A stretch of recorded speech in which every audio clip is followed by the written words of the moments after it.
Halo teman-teman, perkenalkan nama aku Gita Hermawati dengan NIM 210203888. Aku salah satu mahasiswi Perdagangan Internasional Wilayah ASEAN dan RRT.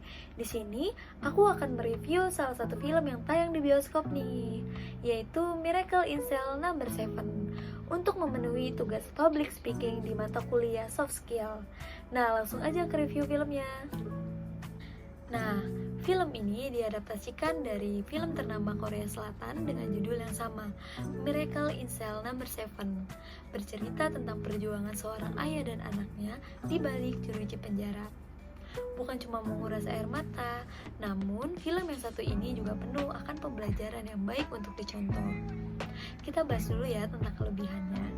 Salah satu kelebihan yang aku suka adanya banyak perbedaan budaya yang diadaptasikan ke budaya Indonesia, dan banyak banget lawakan natural untuk ditertawakan.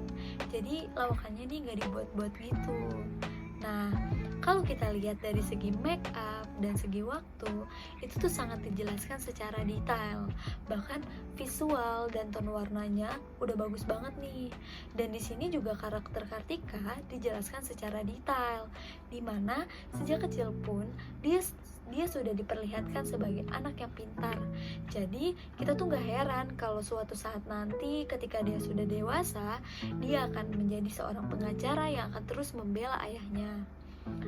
Dan untuk acting dari para pemainnya nih udah bagus banget menurut aku, karena natural gitu actingnya, dan feel-nya tuh jadi dapat banget nih buat yang nonton.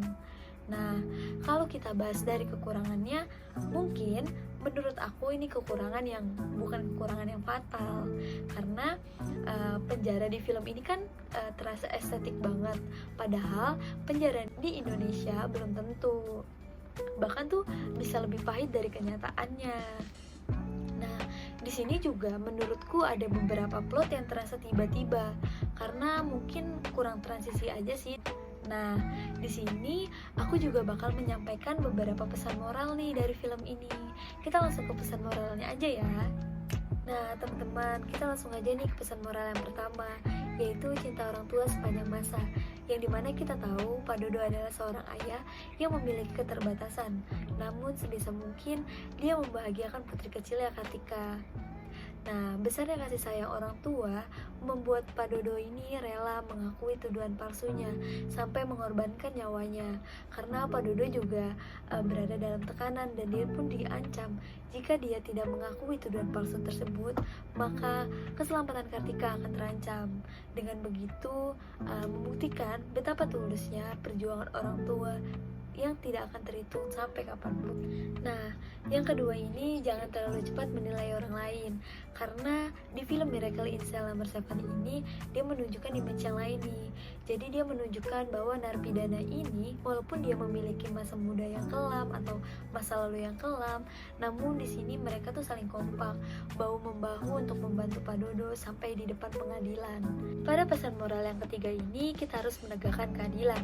Pada film Miracle in Cell Number 7 ini mengajarkan bagaimana seseorang bisa berlaku adil tanpa memandang bulu, memandang orang dengan sebelah mata, termasuk kepada para penyandang disabilitas. Karena para penyandang disabilitas juga memiliki perasaan, yang dimana kita harus menghargai itu. Dan kita juga harus memperlakukan mereka tuh sama tanpa adanya perbedaan. Nah, pesan moral yang terakhir ini, kita harus berbakti kepada orang tua dan jangan takut untuk berbuat benar. Bagaimanapun kondisi orang tua, kita sebagai anak sudah sepatutnya untuk berbakti dengan sepenuh hati seperti yang dilakukan oleh Kartika. Bahkan saat ia dewasa, dia bergulat di dunia hukum agar bisa memenangkan kasus dan membersihkan nama baik ayahnya. Namun, banyaknya tantangan tidak begitu saja membuat Kartika nyerah, karena Kartika tahu bahwasannya ayahnya itu tidak salah dan yang dia lakukan ini benar. Nah, teman-teman, kalau dari aku untuk rating film ini sendiri sih 9/10 ya. Karena kalau dilihat dari alur cerita, acting para pemain, visual, tone warna, sinematografi, itu tuh udah sangat bagus dan semuanya tuh terasa natural. Mungkin segini aja pendapat aku yang bisa aku sampaikan tentang film Miracle in Cell Number 7 ini. Jangan lupa buat kalian yang belum nonton, ini salah satu rekomendasi di film dari aku. Terima kasih yang udah nonton video ini. Mohon maaf jika ada salah kata. Sampai jumpa teman-teman.